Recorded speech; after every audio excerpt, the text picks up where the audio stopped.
ప్రమాణ స్వీకారం సందర్భంగా అమరావతిలో జరిగిన స్టేజ్ మీద జరిగిన కొన్ని సంఘటనలు సన్నివేశాలు pick of the day scene of the day కాదు సీన్ ఆఫ్ ది ఇయర్గా కూడా పరిగణించాలి.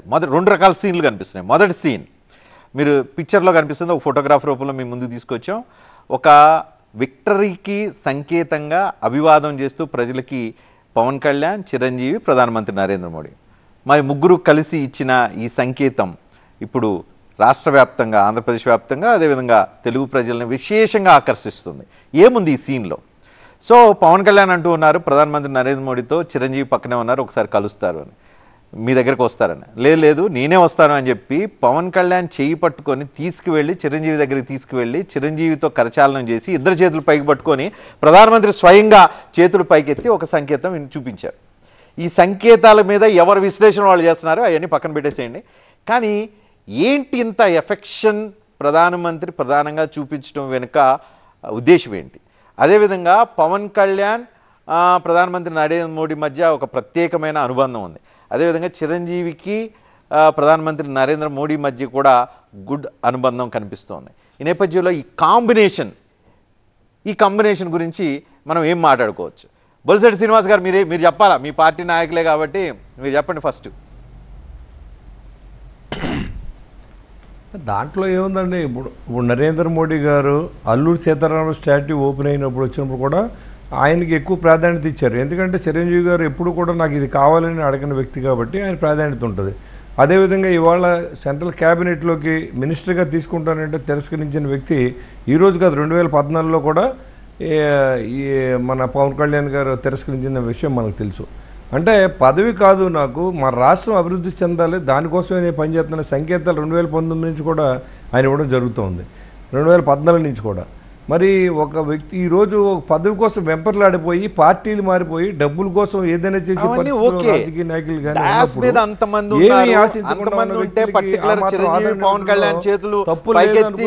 సంకేతం చూపించడం వెనుక ప్రత్యేకమైన అనుబంధం, ఆప్యాయత కనిపిస్తుంది. ఇంకా వేరే ఏమైనా కనిపిస్తున్నాయా? రాజకీయం ఇంకెతరతర ఏమైనా అనుకోవచ్చా? ఏమండి, ఒక్కో సీన్ని 100 రకాలుగా విశ్లేషణ చేయొచ్చు మనం. కాబట్టి దాని గురించి పెద్దగా ఆలోచించాల్సిన అవసరం లేదు. నిస్వార్థమైన వ్యక్తులకి సమాజంలో అలాంటి గౌరవం ఎక్కడైనా దక్కాలని నేను కోరుకుంటున్నా. ఆ పరిస్థితులు ఎవరున్నా, ఇప్పుడు ఇవాళ పవన్ కళ్యాణ్ గారు ఉండొచ్చు, లేకపోతే రేపు పొద్దున్న మీరు ఉండొచ్చు, ఇంకొకరు ఉండొచ్చు. కానీ ఈరోజు సమాజంలో అది కరువు అయిపోయింది. ఎవరైనా అధికారం ఏది ఉంటే దాని పక్కన మాట్లాడడం, లేకపోతే అధికారం కోసం ఏదైనా చేసే విధానంగా ఉన్నటువంటి ఈ రాజకీయ పార్టీలు, రాజకీయ నాయకులని చూసిన తర్వాత నరేంద్ర మోడీ గారికి వాళ్ళ పట్ల ఆకర్షణ ఉండొచ్చు. వీళ్ళిద్దరూ కూడా ఏం అడగట్లేదు, నిస్వార్థంగా రాష్ట్రం గురించి పనిచేస్తున్నారు కాబట్టి ఇలాంటి వ్యక్తులు కూడా ఉంటే గౌరవం ఉంటుంది అనుకోవచ్చు అని నాకు అనిపించవచ్చు. మీకు వేరే విశ్లేషణ కనపవచ్చు, దానిలో నరసింహరావు గారికి వేరే కనపడవచ్చు.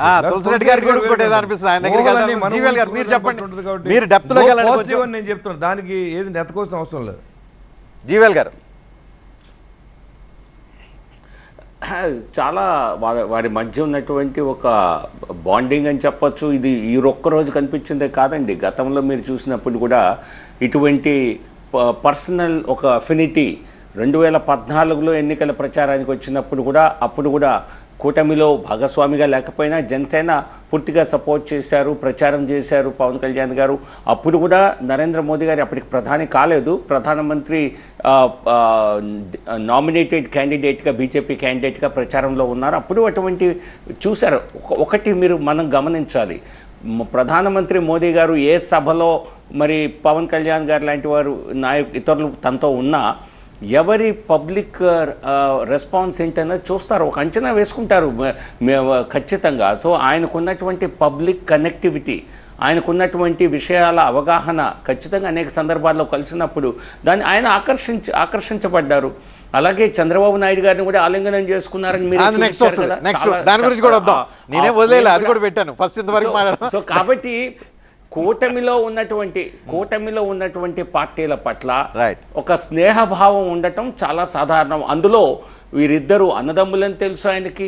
మొన్న పద్మవిభూషణ్ కూడా, అప్పటికి ఎన్నికలు లేవు, జనవరి నెలలో మరి పద్మవిభూషణ్ అనుకోకుండా చిరంజీవి గారే చాలా ఆశ్చర్యానికి గురైనని చెప్పారు. పద్మవిభూషణ్ వారికి ప్రదానం చేయటం తో ఈ ఎన్నికల్లో పవన్ కళ్యాణ్ గారు ఒక రకంగా నేనే బీజేపీ పెద్దల్ని ఒప్పించడంలో నాదే ప్రధాన పాత్ర అని ఆయన స్వయంగానే చెప్పారు. సో ఈ కూటమి సాధించిన విజయం ఇవన్నీ చూస్తే ఇది సర్వసాధారణం. అండ్ అండ్ ఒక జాతీయ నేతగా ప్రధానమంత్రిగా దేశంలో ఉన్నటువంటి అన్ని అలాగే చూడండి సురేష్ గోపి గారి పట్ల, సురేష్ గోపి మలయాళం యాక్టర్, సౌత్లో ఖచ్చితంగా సినీ తారలకి ఒక ప్రత్యేకమైనటువంటి సమాజంలో ఒక ఒక ఒక పాత్ర ఉన్నది, వారికి ఆకర్షణ ఉన్నది అన్నది అందరికీ తెలిసిన విషయమే. సో కాబట్టి అటువంటి వారితో అనుబంధం సాధారణంగా ఏర్పడుతుంది. రజనీకాంత్ గారితో, ఆయన రాజకీయాల్లో మాతో కలిసి లేరు, ఎప్పుడూ రాలేదు, కానీ రజనీకాంత్ గారన్నా కూడా ఆయనకు అది అటువంటి అభిమానమే. రజనీకాంత్ గారన్నా అలాగే మీరు చూస్తే కన్నడ ఫిల్మ్ స్టార్స్ కానివ్వండి, వారి ఇళ్ళకి వెళ్ళటం జరిగింది. ఒక సందర్భంలో మన రాజ్ కుమార్ గారి పిల్లల ఇంటికి స్వయంగా ప్రధాని మోదీ గారు వెళ్ళటం జరిగింది. వారు బీజేపీలో లేరు, సురేష్ గోపి పార్టీలో ఉన్నారు గత 10 సంవత్సరాలుగా. సో అటువంటి ఇది పెద్ద ఆశ్చర్యం కలిగించారు. వారితో అనేక సందర్భాల్లో ఒక బాండింగ్ ఏర్పడింది. తులసిరెడ్డి గారు, ఓకే, ఇప్పుడు నోటితో జోకొట్టడం, గోటితో గిల్లడం అనేది దీంట్లో ఆరితేరినవాడు నరేంద్ర మోడీ గారు. మొన్న 9వ తారీఖున కేంద్ర మంత్రివర్గ విస్తరణ జరిగింది. అక్కడ బీహార్కు చెందినటువంటి మాంఝీ పార్టీ, హెచ్ఐఎం పార్టీకి ఒక్క ఎంపీ ఉంటే ఒక్క క్యాబినెట్ ర్యాంక్ ఇచ్చేశాడు. తర్వాత కర్ణాటక చెందినటువంటి కుమారస్వామి జేడీఎస్కు 2 ఎంపీలు ఉంటే ఆయనకు క్యాబినెట్ ర్యాంక్ ఇచ్చారు. కానీ ఇక్కడ జనసేనకు 2 ఎంపీలు ఉంటే 1 కూడా ఇవ్వలే. అంటే దాన్ని బట్టి తెలుస్తుంది ఏ మేరకు వచ్చేసి ఎక్కడ తీసుకోవడం వల్ల ఇచ్చిన ఇదంతా. నరసింహారావు గారు చెప్పినట్లు ఈయన సినీ యాక్టరు, చిరంజీవి సినీ యాక్టరు, రజనీకాంత్, బాలకృష్ణ వీళ్ళందరినీ కూడా కలిశాడు కాబట్టి ఆ యాంగిల్ వరకు. అంతేగాని ఈడ ఏదో పెద్ద ఇంపార్టెన్స్ ఇచ్చాడు అనేది, పవన్ కళ్యాణ్కి ఇంపార్టెన్స్ ఇచ్చేది కంటే ఒక్క ఎంపీ ఉన్న వాళ్ళకు ఒక క్యాబినెట్ ఇచ్చేసి, 2 ఎంపీలకు క్యాబినెట్ ఇచ్చేసి ఇక్కడ 2 ఎంపీలకు ఎందుకు లేదు. కాబట్టి అక్కడ